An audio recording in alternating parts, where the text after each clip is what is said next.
I Zara think we should Coleman's close the deal phone tonight. buzzed at 11:47 p.m., the Yes, exact speaking. moment she was I'll weaving call you through back a later. I'm room quite full busy of at the moment. Seoul's most dangerous men, her tray balanced on trembling hands.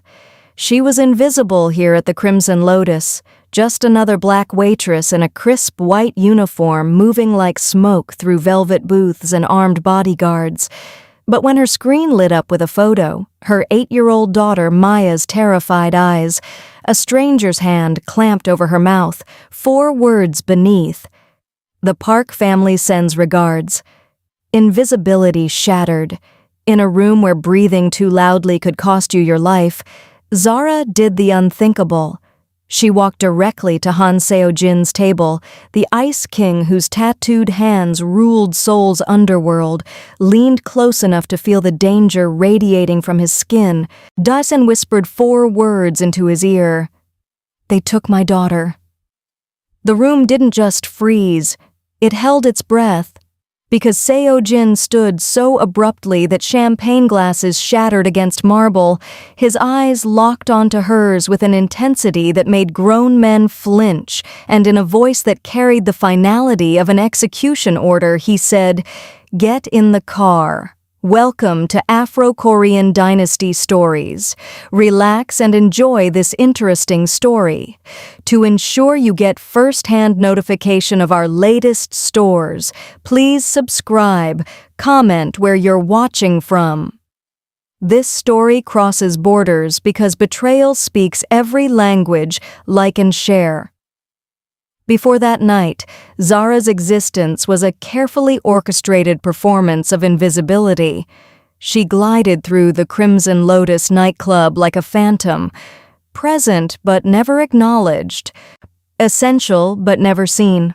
Her world was split between the glittering cathedral of Seoul's criminal elite, where crystal chandeliers cast golden light on men who spoke in coded threats, and the cramped studio apartment she shared with Maya, where the door didn't lock properly and every dollar she earned went toward keeping her daughter safe, fed, and in school. The regulars at the Crimson Lotus were titans of violence disguised in tailored suits, shipping magnates with blood on their ledgers, politicians who treated the law like a suggestion, and at the center of it all, Han Seo-jin. The head of the Han Syndicate was a man carved from ice and controlled fury, his jet-black hair slicked back with lethal precision, his light olive skin marked with intricate tattoos that whispered of organized death. For 2 years, Zara had felt his gaze follow her across the club, a predator's focus that made her shoulders tense and her breath shallow. She never looked back. She couldn't afford to. In her world, being noticed by a man like Seo-jin meant becoming a target, and she had Maya to protect. So Zara perfected the art of being a service ghost, moving through conversations about territorial wars and syndicate alliances as if she were made of air. But Seo-jin saw her anyway. He always had. While she served drinks and swallowed insults with a practiced smile, he watched the way she checked her phone between tables, the small photo of Maya tucked into her apron pocket, the dark circles under her eyes that spoke of double shifts and single motherhood. He knew her daughter's name before she ever spoke it. He knew the address of the apartment with the broken lock. And he knew because for 2 years he had been protecting them from the shadows, paying off her landlord when rent was late, ensuring Maya's school fees were mysteriously covered by scholarship, intercepting threats before they reached her door. Zara Coleman was the only real thing in his empire of lies, and he had kept her at a distance because being close to him meant painting a target on her back. The Parks found out anyway. And on a night that should have been just another shift, just another performance of invisibility, Zara's phone shattered the illusion. The photo of Maya, her baby, her reason for breathing, her entire world, being dragged into darkness was the end of hiding. So Zara crossed the invisible line that separated the help from the gods, leaned into the space where danger lived, and spoke the 4 words that would ignite a war. "They took my daughter." And Han Seo-jin, the man who had never shown weakness, who ruled with ice and absolute control, whose enemies whispered that he had no heart left to break, he stood, not with hesitation, not with calculation, but with the terrible, immediate certainty of a man who had just discovered that his carefully hidden vulnerability had been ripped into the light. The service ghost had finally been seen, and the Ice King was about to burn soul to ash to bring her daughter home. The words left Zara's lips in a whisper, but they landed like a bomb. "They took my daughter." For a moment, Han Seo-jin didn't move. His body went completely still, the kind of stillness that came before an avalanche. Then he stood, so fast, so sudden, that his chair scraped backward with a screech that cut through the low murmur of conversations. Champagne glasses wobbled on nearby tables. One tipped over, crystal shattering against marble in the silence. Every head in the Crimson Lotus turned. Chairman Park Sung-min, who had been mid-sentence in a negotiation about port territories, stopped talking. His second-in-command's hand moved instinctively toward the gun under his jacket. The room full of crime lords, politicians, and enforcers, men who had seen executions and survived turf wars, all stared at the same impossible sight.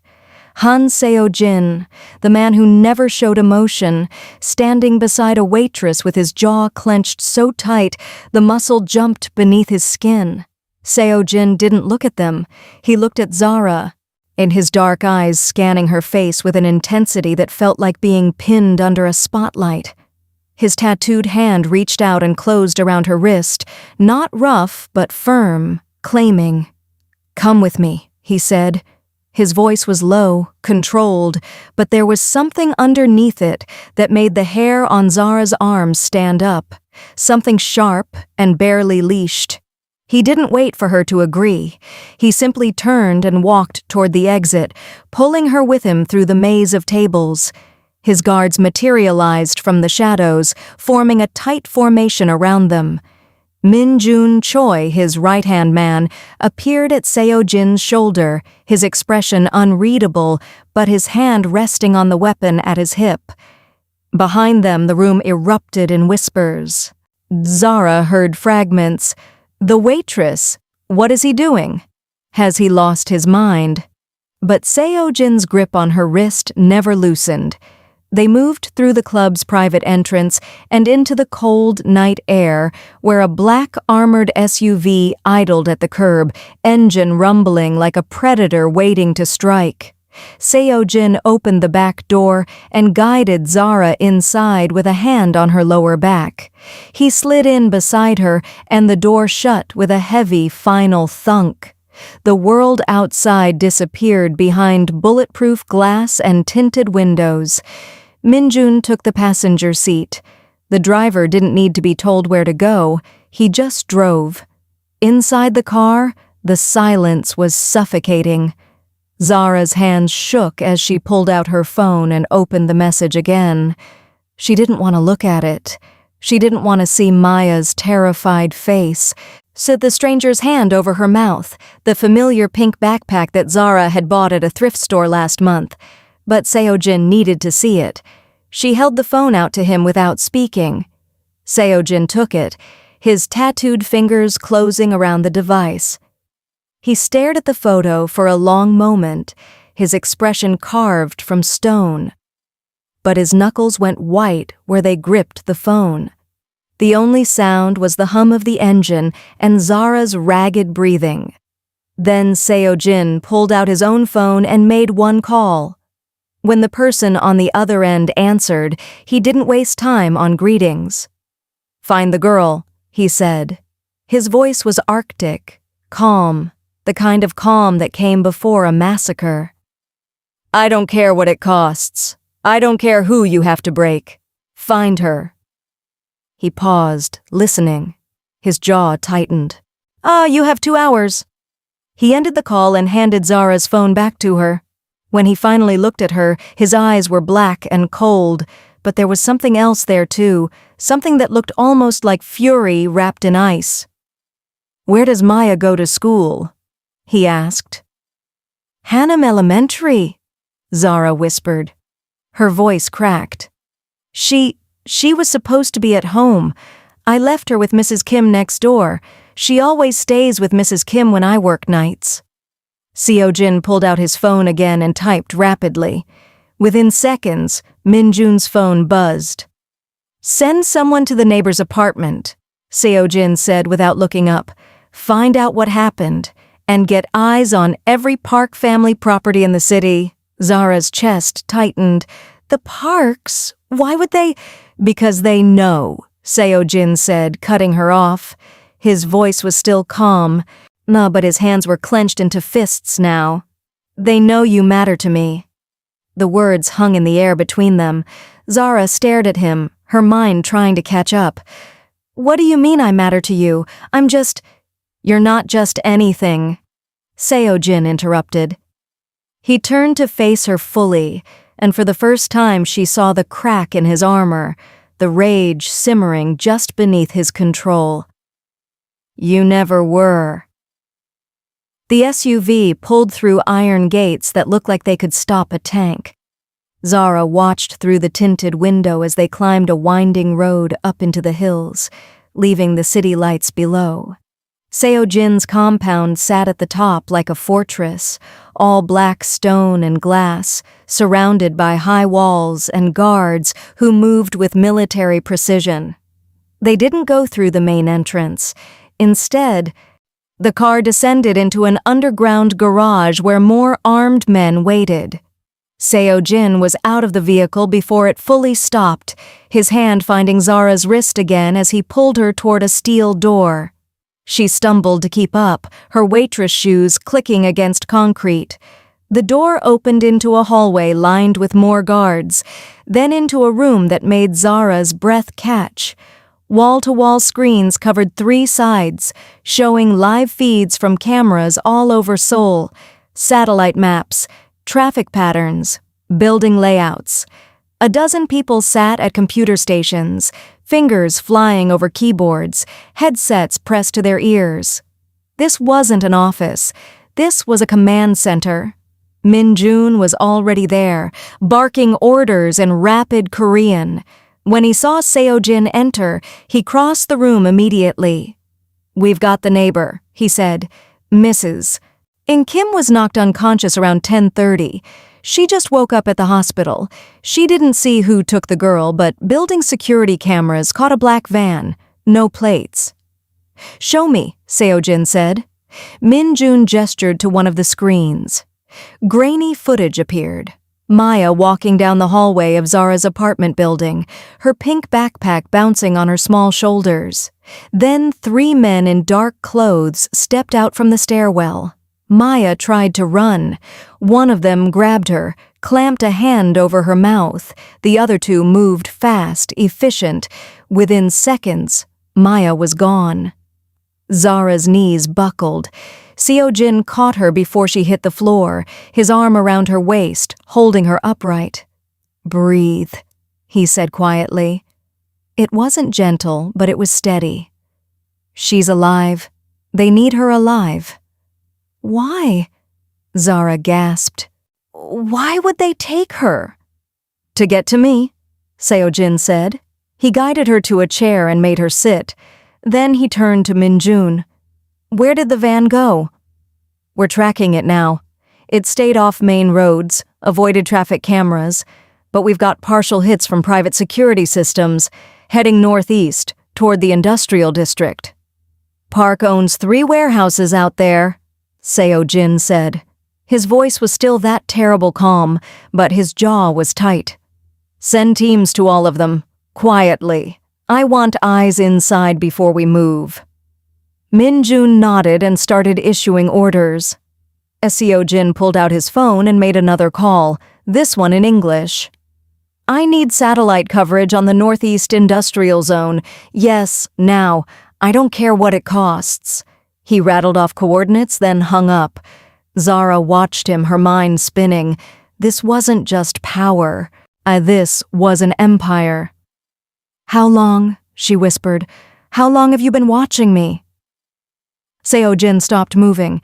He looked at her, and for a moment something in his expression shifted, less ice, more something she couldn't name. 2 years, he said. 2 years? Zara's voice cracked. Why? Because you were real, Seo-jin said simply. He crouched down in front of her chair so they were eye level. Everyone in my world wears a mask. Everyone wants something. But you just wanted to take care of your daughter. You were honest, and I couldn't stop watching. You never said anything. Zara breathed. I couldn't, Seo-jin said. If the Parks knew you mattered to me, they would have used you against me, so I protected you from a distance. He pulled out his phone again and showed her a series of bank transfers. Anonymous deposits to her landlord, payments to Hannam Elementary labeled as scholarship funds, a hospital bill from when Maya had pneumonia last winter, marked as paid in full by an unnamed donor. Zara stared at the screen, her vision blurring. That was you? All of it, Seo-jin said. The rent, the school, the hospital. I made sure you and Maya were safe without ever letting anyone know why. His tattooed hand closed over hers. You were never invisible to me, Zara. I just couldn't let them know you mattered. But they found out anyway, Zara whispered. Seo-jin's expression hardened back into stone. Yes, and now they're going to learn what happens when someone touches what's mine. The call came in 40 minutes later, and one of Minjun's informants had spotted movement at a warehouse on the edge of the industrial district, vehicles coming and going, lights on in a building that was supposed to be abandoned. Security footage showed men carrying supplies inside. It matched the timeline. That's it, Minjun said, pointing to the location on the map. Warehouse 7. Park's crew has been using it as a front for weapons storage. Seo-jin was already moving toward the door. Get the team ready. We go now.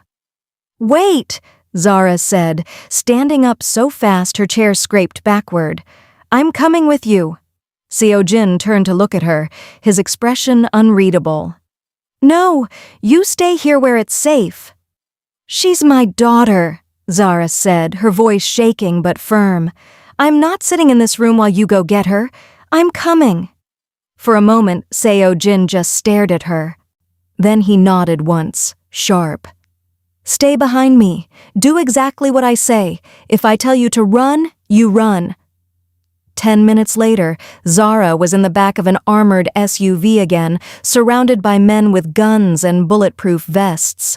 Someone handed her a vest, too, heavy and stiff, smelling like metal and gun oil. Seo-jin helped her buckle it, his tattooed fingers quick and efficient. He didn't look at her face, but his hands were careful. The warehouse district was dark and empty, full of rusting buildings and broken streetlights. Their convoy of 3 vehicles moved without headlights, silent as shadows. When they stopped 2 blocks away from Warehouse 7, Minjun went over the plan in clipped sentences. 2 teams would enter from opposite sides. Seo-jin would go through the front with Zara behind him. The goal was simple, get Maya out alive. And Zara's heart hammered so hard she could feel it in her throat. She followed Seo-jin across cracked pavement, past stacks of old shipping containers toward the warehouse. He moved like a ghost despite his size, fluid and silent. His hand rested on the gun at his hip. They reached the side entrance. Minjun tested the door, unlocked. Too easy. Seo-jin's jaw tightened, but he nodded. They went in. The warehouse was dark inside, lit only by a few dim bulbs hanging from the ceiling. Rows of metal shelving created narrow aisles filled with shadows. Zara could hear her own breathing, loud in her ears. Seo-jin moved forward, his gun drawn now, sweeping each corner. The rest of the team fanned out behind them. Clear, someone whispered through the radio. Clear, another voice echoed. They moved deeper into the warehouse. Zara's eyes adjusted to the darkness. She saw old crates, tarps covering equipment, but no sign of Maya. No sign of anyone. "This doesn't feel right," Minjun said quietly. Seo-jin stopped walking. His whole body went rigid. "Out!" he said suddenly. "Everyone out now!" The explosion cut off his words. The blast came from above and behind them, a deafening roar that turned the world into fire and flying metal. Zara felt herself thrown backward, the air punched from her lungs. She hit the ground hard, her ears ringing, her vision full of smoke and orange light. Then Seo-jin was on top of her, his body covering hers completely, his arms wrapped around her head.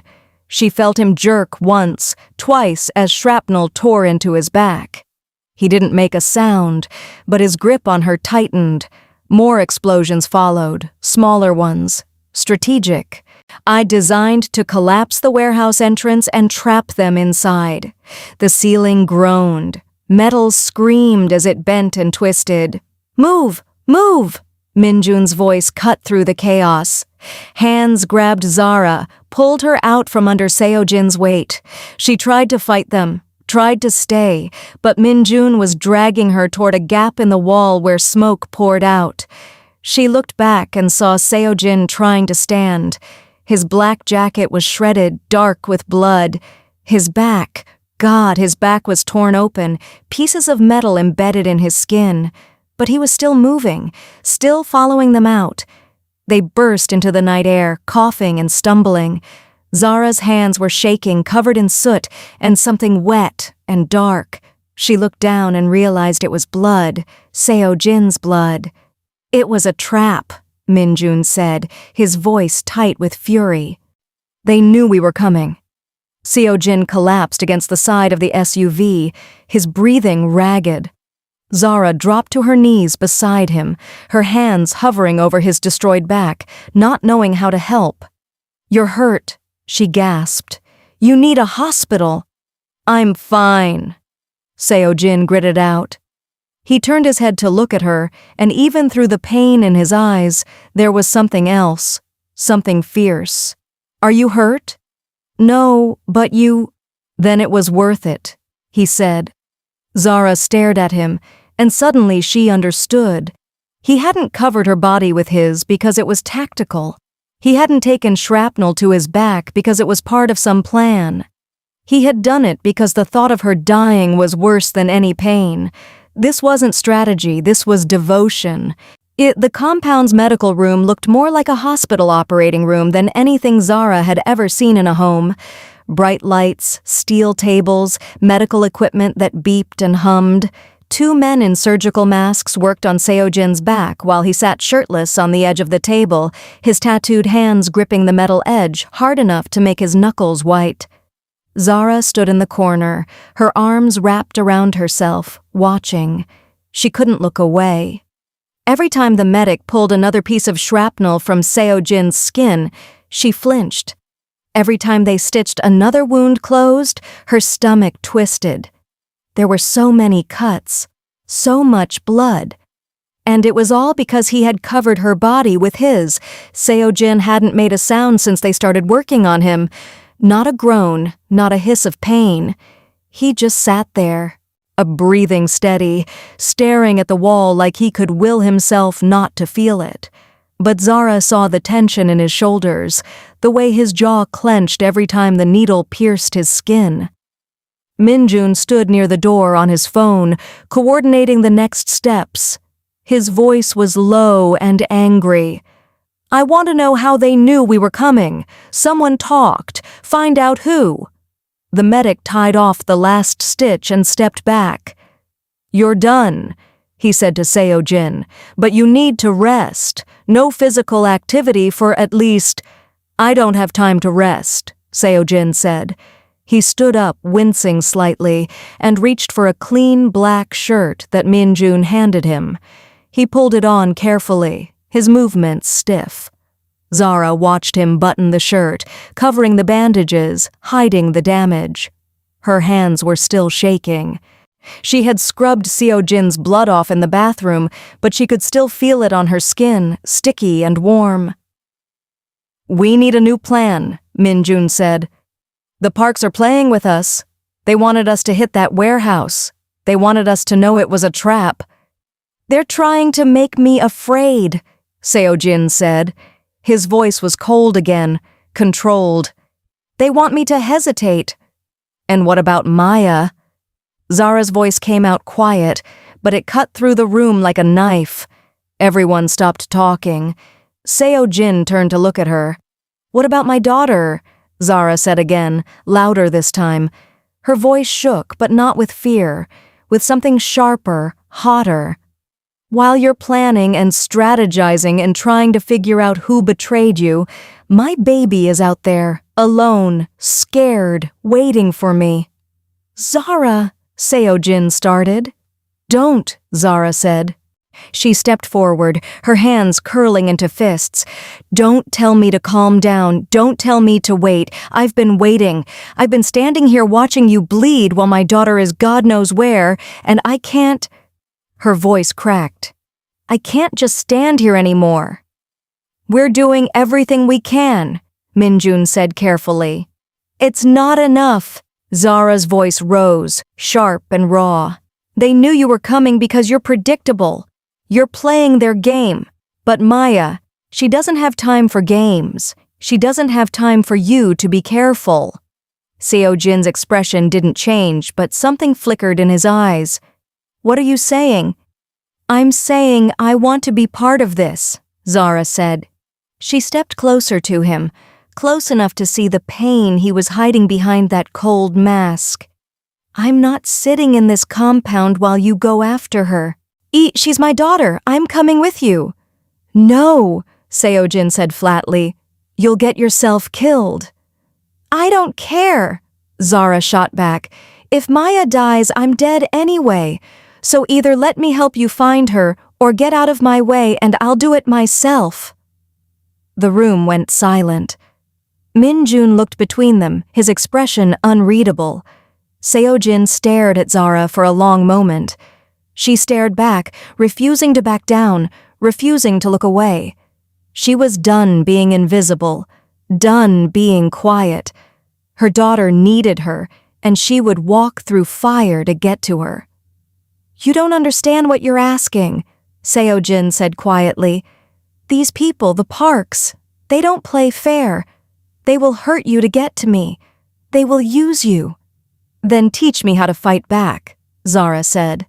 Her voice was steady now, hard as steel. "I don't need you to protect me, Seo-jin. I need you to help me save her. There's a difference." Something in Seo-jin's expression shifted. He looked at her, really looked at her, and for the first time, he didn't see someone fragile who needed to be kept safe. He saw a mother who would burn the world down to get her child back. He saw strength wrapped in desperation. He saw fire. "Fine," he said finally. His jaw tightened. "But you follow my lead. You do exactly what I say, and if I tell you to run, you run. Understood?" Zara nodded. "Understood." Seo-jin turned to Min-jun. "Get her a weapon, and find out where the Parks are really keeping the girl. No more traps. We end this tonight." The message came through 20 minutes later while Zara was learning to hold a gun. Min-jun had given her a small handgun, lighter than she expected, cold and heavy in her palm. He was showing her how to release the safety when his phone buzzed. Then Seo-jin's phone buzzed. Then 3 other phones around the war room went off at once. Min-jun looked at his screen, and his face went hard. "We've got something," he said. He crossed to the main computer station and plugged his phone into the system. "One of our people inside the park organization just sent coordinates and a video file." "Play it," Seo-jin said immediately. The largest screen flickered to life. For a moment, there was only darkness. Then the camera adjusted and Zara's world collapsed. Maya. Her daughter sat on a concrete floor inside some kind of metal cage, the bars thick and close together like she was an animal. Her pink backpack was tossed in the corner behind her. Her face was dirty, tear-streaked, and her eyes were red and swollen from crying.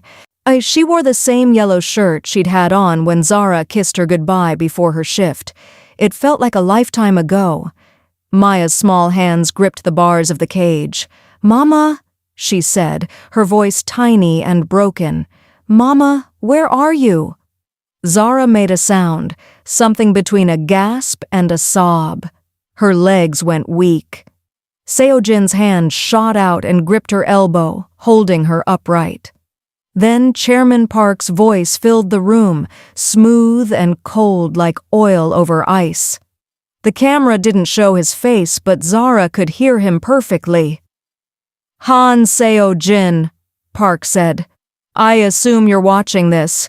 Your little pet waitress must be very special for you to abandon a summit meeting and blow up one of my warehouses looking for her bastard child." Maya flinched at the word bastard. Fresh tears rolled down her cheeks. "Here are my terms," Park continued. "You have until dawn. That gives you about 6 hours. Meet me at the coordinates included in this message. Come alone. Kneel before me and sign over control of the Han clan's territory in the Eastern District. Do this, and maybe I'll let the girl live." He paused. "Refuse, and I'll send her back to her mother in pieces." The video cut to black. The war room was silent except for the sound of Zara's ragged breathing. Her hands shook so badly that the gun Min Jun had given her slipped from her fingers and clattered to the floor. She tried to catch it, but her whole body was trembling now, her vision blurring with tears she couldn't hold back anymore.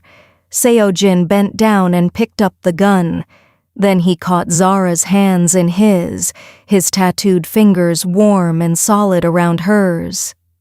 "Look at me," he said quietly. Zara couldn't. All she could see was Maya's face, her daughter's terrified eyes, the cage, the tears. "Zara, look at me," Seo-jin said again, firmer this time. He tilted her chin up with one hand, forcing her to meet his eyes. "We're getting her back." "He's going to kill her," Zara whispered. Her voice broke on the words. "If you don't give him what he wants, he's not going to touch her," Seo-jin said. His voice was arctic calm, but his eyes were black with fury. "Because we're not playing his game. We're going to those coordinates, but not to kneel. We're going to get Maya, and we're going to end this." "He said to come alone," Min Jun pointed out, his voice tight. "I don't care what he said," Seo-jin replied. He let go of Zara's hands and turned to face the room. "Get every man we have, full tactical gear. I want snipers. I want assault teams. I want eyes in the sky. Park thinks he's setting a trap for me, but he just showed us exactly where my daughter is." Zara's head snapped up. "Your daughter?" Seo-jin looked at her, and for a moment his mask slipped. She saw something raw and honest in his expression. "If she matters to you, she matters to me," he said simply. And Park just made the biggest mistake of his life by putting his hands on her. He pulled out his phone and started making calls, his voice cold and efficient. But Zara saw the tension in his shoulders, the way his jaw was clenched so tight it had to hurt. She saw the white-knuckled grip he had on his phone. Min Jun pulled up the coordinates on the map. "It's a compound 2 hours north. Industrial area, abandoned. Plenty of places for Park to set up an ambush." "Then we'll be ready for it," Seo-jin said. He ended his call and looked at Zara. "Get your vest back on. We leave in 10 minutes. Zara nodded, wiping her eyes with the back of her hand. She picked up the gun from where Seo-jin had set it on the table. This time, her hands didn't shake. "We're coming, baby," she whispered, looking at the frozen image of Maya on the screen. "Mama's coming." The convoy of black SUVs moved through Seoul like a funeral procession, silent, steady, deadly. Zara sat in the back of the lead vehicle with Seo-jin beside her, watching the city lights fade as they climbed into the mountains. Min-jun was in the passenger seat, coordinating with the other teams through his headset. Behind them, 3 more vehicles followed, packed with armed men ready for war. The clock on the dashboard read 2:47 a.m. Dawn was at 6:13. They had less than 4 hours. Zara couldn't stop seeing Maya's face on that video. The tears, the fear, the way her small hands gripped those cage bars like she was trying to bend them with sheer will. Every time Zara closed her eyes, she saw it again, heard Maya's voice calling for her mama. She pressed her palms against her thighs to stop them from shaking. The bulletproof vest felt tight around her chest, making it hard to breathe. Or maybe that was just the fear. Seo-jin sat perfectly still beside her, his tattooed hands resting on his knees. He'd barely spoken since they left the compound. His face was a mask again, cold, controlled, unreadable. But Zara had learned to see past it now. She saw the tension in his jaw, and the way his fingers kept flexing like he wanted to wrap them around Park's throat. The city disappeared completely, replaced by dark mountain roads and thick forests. No streetlights out here, just the headlights cutting through the darkness. "Why did you do it?" Zara asked suddenly. Her voice sounded too loud in the quiet car. Seo-jin turned his head slightly. "Do what?" "Protect us," Zara said. She looked at him, really looked at him. "For 2 years you watched me. You paid my rent. You made sure Maya stayed in school. You could have had anyone. Any woman in Seoul would have—" She stopped, shook her head. "Why me? Why us?" Seo-jin was quiet for a long moment. The road curved, and the SUV's headlights swept across tall pine trees. "You want the truth?" he finally said. "Yes." He exhaled slowly. "Because you were real," he said. His voice was low, almost too quiet to hear over the engine. "Everyone in my world wears a mask. Everyone lies. Everyone wants something from me, power, money, protection. But you—" He paused. "You didn't even know who I was. You just wanted to take care of your daughter. You worked yourself to exhaustion for her. You smiled at her even when you were falling apart. You were honest in a world built on lies." Zara felt something tighten in her chest. "I watched you check your phone between tables," Seo-jin continued. "I watched you look at that photo in your apron. I watched you save your tips in an envelope labeled Maya's winter coat. And I thought," his jaw tightened, "I thought if I could just keep you safe, keep you both safe, then maybe there was still something good in this world worth protecting." "You never said anything," Zara whispered. "I couldn't," Seo-jin said. He finally turned to look at her, and his eyes were darker than she'd ever seen them. "The moment I showed interest in you, you became a target. I knew that. So I kept my distance. I protected you from the shadows and told myself it was enough." "But it wasn't," Zara said softly. "No," Seo-jin agreed. His voice turned harsh. "Park found out anyway. Someone talked or someone saw, or maybe he's just smarter than I gave him credit for. And now Maya's paying for my mistake." "This isn't your fault," Zara said. "It is," Seo-jin said flatly.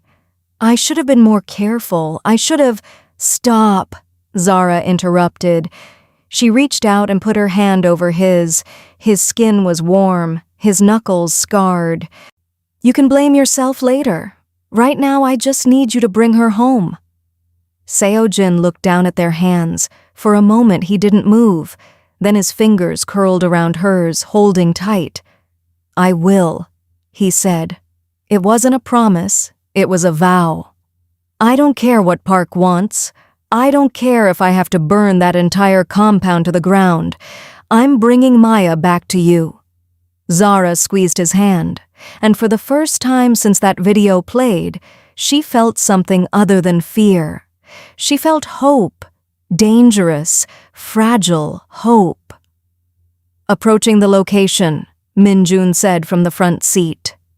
He pointed ahead where the road split. Compound is half a mile east. Satellite shows multiple heat signatures. At least 20 hostiles, maybe more. Seo-jin released Zara's hand and pulled out his gun, checking the magazine. "Everyone ready?" "Ready," Minjun confirmed. Seo-jin looked at Zara. "Stay close to me. Don't do anything unless I tell you. Understood?" Zara nodded and pulled out her own gun. Her hands were steady now. The SUVs turned off the main road onto a narrow dirt path. Through the trees ahead, Zara could see lights, a building surrounded by high fences and guard towers.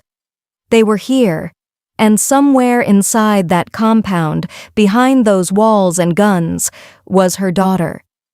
The compound looked like a prison. High concrete walls topped with barbed wire, guard towers at each corner with spotlights that swept across the grounds.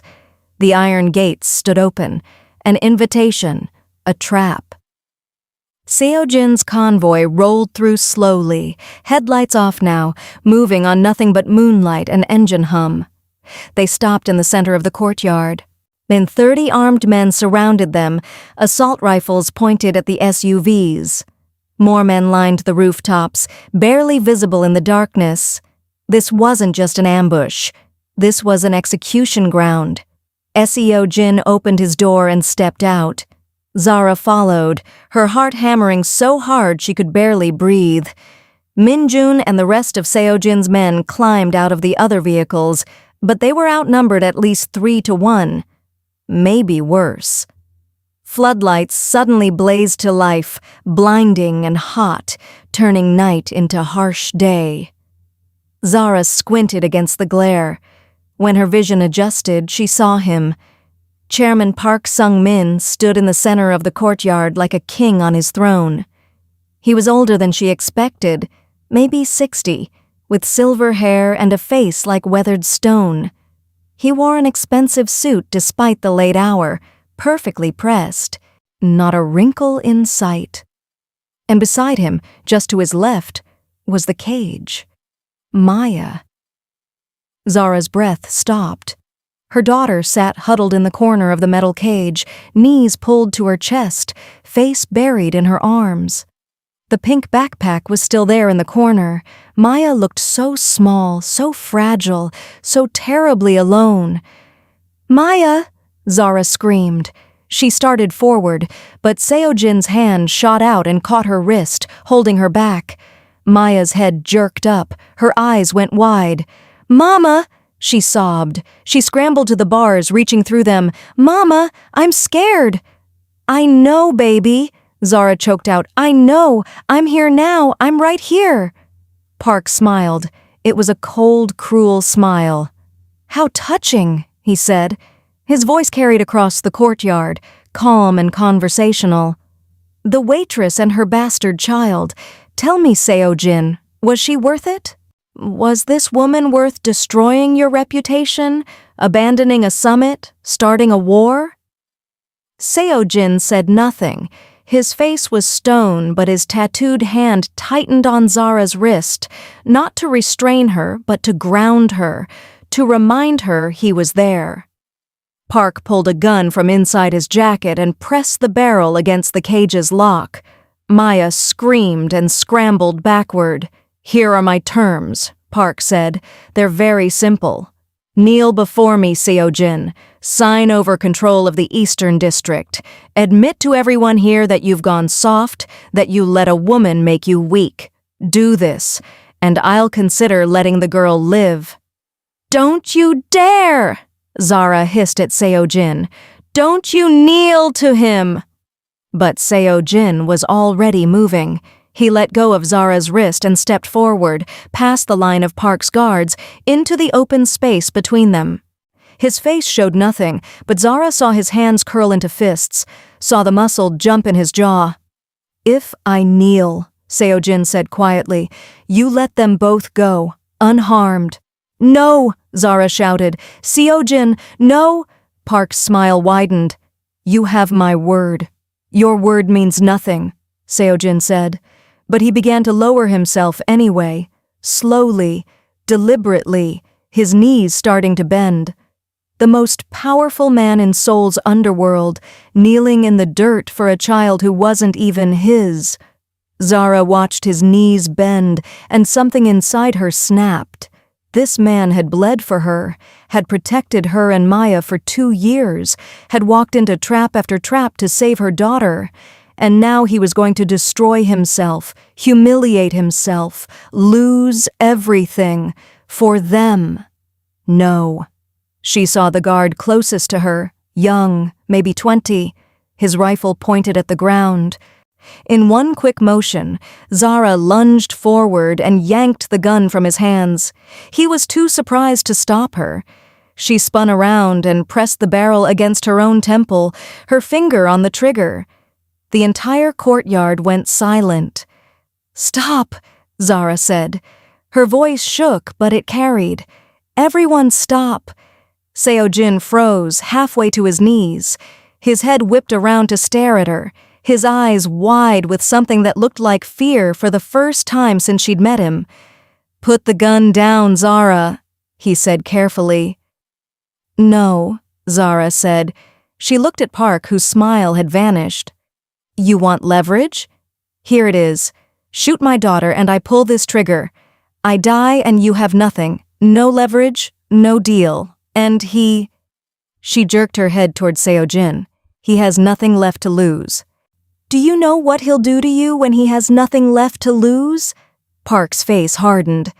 "You're bluffing." "Try me," Zara said. Her finger tightened on the trigger.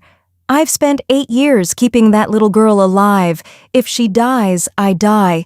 It's that simple. So here's my deal. You let Maya go right now, and maybe I don't pull this trigger. Maybe Seojin doesn't burn this whole compound to the ground with you inside it." The silence stretched. Park's gun was still pressed against the cage lock. Zara's gun was still pressed against her own head.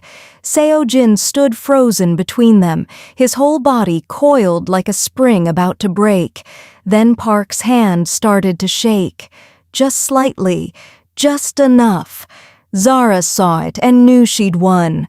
The first gunshot shattered the silence like breaking glass. It didn't come from Park or Zara or anyone in the courtyard. It came from the darkness beyond the floodlights, a single crack that dropped one of Park's rooftop guards like a puppet with cut strings. Then another shot, another guard down, Minjun's snipers.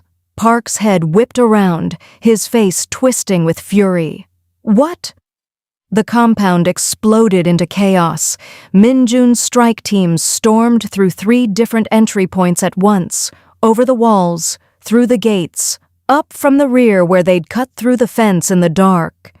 Gunfire erupted from every direction, muzzle flashes lighting up the night like lightning.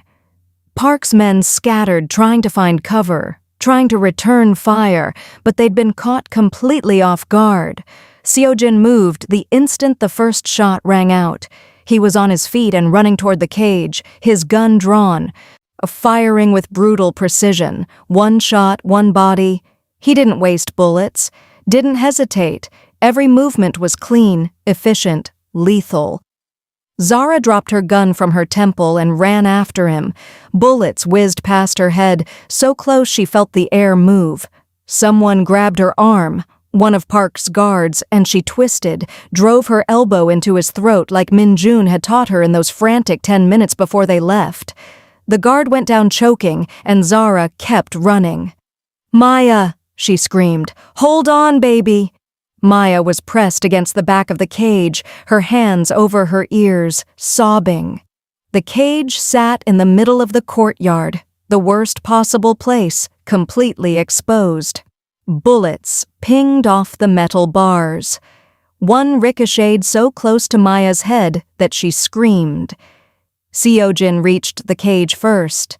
He dropped to one knee beside it, using his body to shield Maya from the gunfire.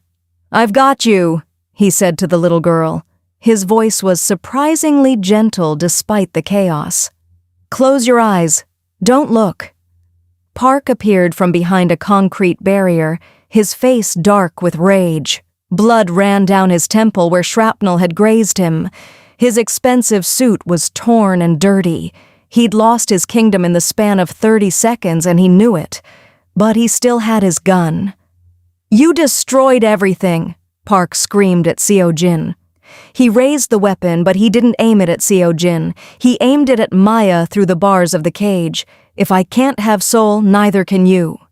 Time seemed to slow. Zara saw Park's finger start to squeeze the trigger, saw Maya's wide, terrified eyes, saw Seojin's face change, the ice cracking, something raw and desperate breaking through. And Seojin threw himself in front of the cage.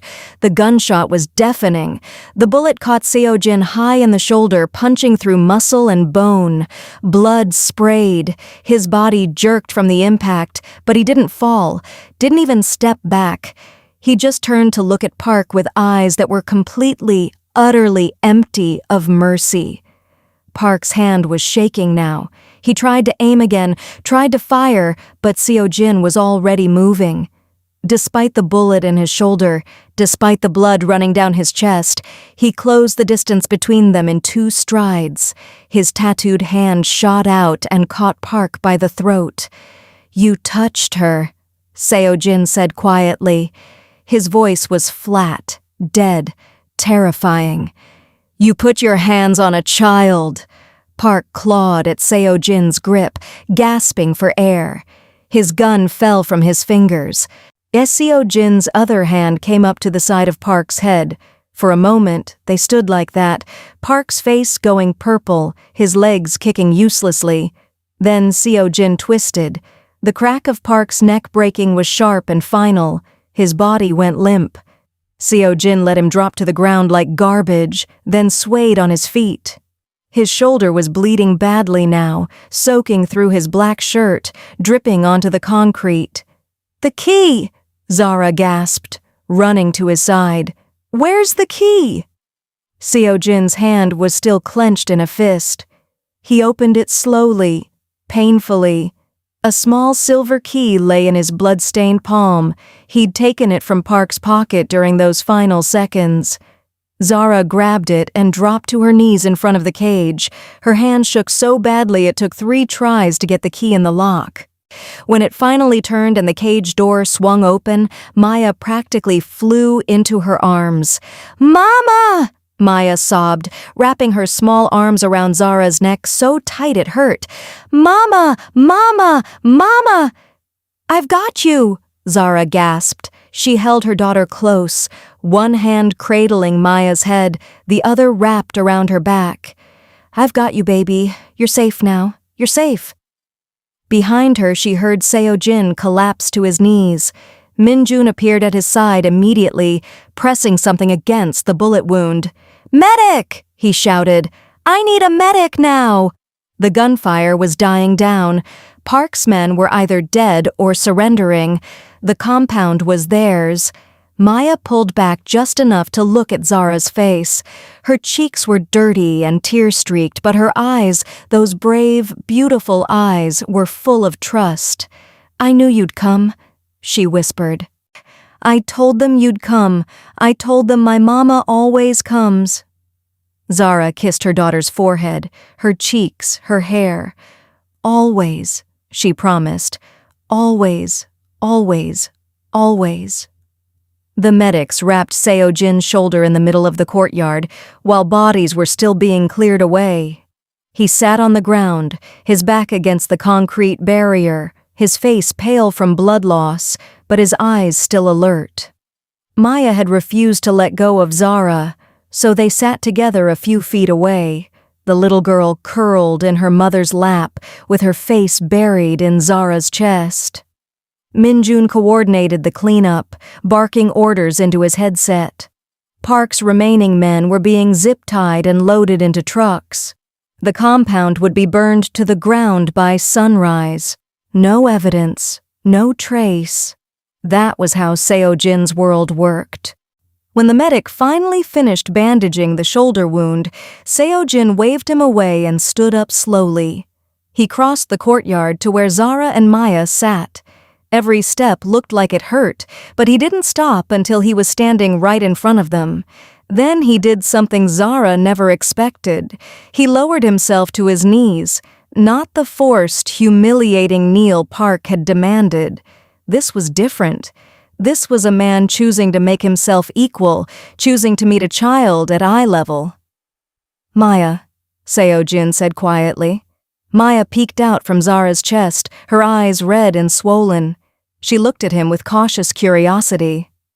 "I'm sorry," Seo-jin said. His voice was rough, raw. "I was supposed to keep you safe. I failed. And you paid the price for my failure." Maya stared at him for a long moment. Then, in a voice barely above a whisper, she said, You came to get me." "Of course I did," Seo-jin said. "You got hurt," Maya added, looking at his bandaged shoulder. "Yes. Because of me?" "Because of the bad man," Seo-jin corrected gently. "Not because of you. Never because of you." Maya was quiet.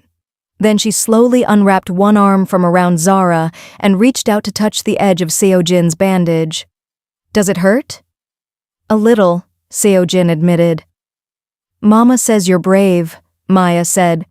Seo-jin's eyes flicked to Zara. She was crying silently, tears streaming down her face. "Your mama is braver than me," he said. Maya seemed to think about this. Then she leaned forward and wrapped her small arms around Seo-jin's neck, careful to avoid his injured shoulder. He went completely still, like he didn't know what to do. Then, slowly, his tattooed hands came up to hold her, one on her back, one cradling her head. So gentle it made Zara's heart ache. "Thank you for saving me," Maya whispered against his neck. Seo-jin closed his eyes. "I won't let anyone hurt you again," he said. "I promise." 3 weeks later, Zara stood on the terrace of Seo-jin's compound, watching the sunset paint the sky gold and pink. Inside, through the glass doors, she could see Maya sitting cross-legged on the floor of Seo-jin's study. A chessboard was spread between them. "No, like this," Seo-jin was saying, his tattooed hand guiding Maya's smaller one as she moved a knight. "See? The horse jumps over the other pieces." "Like a superhero," Maya said seriously. "Exactly like a superhero," Seo-jin agreed. Maya had started calling him Uncle Jin the second day they'd been here. Seo-jin hadn't corrected her. Now he had guards posted outside her bedroom door every night. He'd enrolled her in the best private school in Seoul. He'd filled her new room with books and toys and anything she asked for. But the thing that mattered most to Maya was the chess lessons. Every evening after dinner, she'd drag him to his study and make him teach her. And every evening, Seo-jin would sit on the floor with impossible patience and show her how each piece moved. Zara heard footsteps behind her. Seo-jin appeared on the terrace, closing the glass door quietly. "Min-jun is reading to her," he said. "She wanted a story about dragons." "Of course she did," Zara said softly. Seo-jin moved to stand behind her, his chest against her back, his arms wrapping around her waist. His injured shoulder had healed well, just a scar now, hidden under his shirt. And he rested his chin on top of her head. "Are you happy here?" he asked quietly. Zara leaned back into him. "I'm safe here," she said. "Maya's safe. That's all I ever wanted." "That's not what I asked." Zara turned in his arms to face him. His dark eyes studied her face, patient and waiting. "Yes," she said finally. "I'm happy." Something in Seo-jin's expression softened. He lifted one tattooed hand to cup her cheek. I spent my whole life building an empire, he said. Territory, power, money, control. I thought that was what mattered. He paused. I was wrong. What matters? Zara asked. You, Seo-jin said simply. And her. That's my empire now. Not Seoul, not the syndicate. Just you and Maya. Zara felt tears sting her eyes again, but they were good tears this time. The Ice King has a heart after all, she whispered. Only for you, Seo-jin said. He leaned down and kissed her forehead, gentle and reverent. Only ever for you. Inside, they could hear Maya laughing at something Minjun said. The sound drifted through the glass doors like music. Zara had started as invisible, a service ghost in a white uniform, working herself to exhaustion just to survive. Now she stood in a fortress, wrapped in the arms of Seoul's most dangerous man, with her daughter safe and happy inside. She'd whispered 4 words in desperation, and those 4 words had changed everything. The invisible woman had found her kingdom, the Ice King had found his heart, and the little girl who'd been taken had learned that monsters could become protectors if you were brave enough to ask for help, and if you chose the right monster.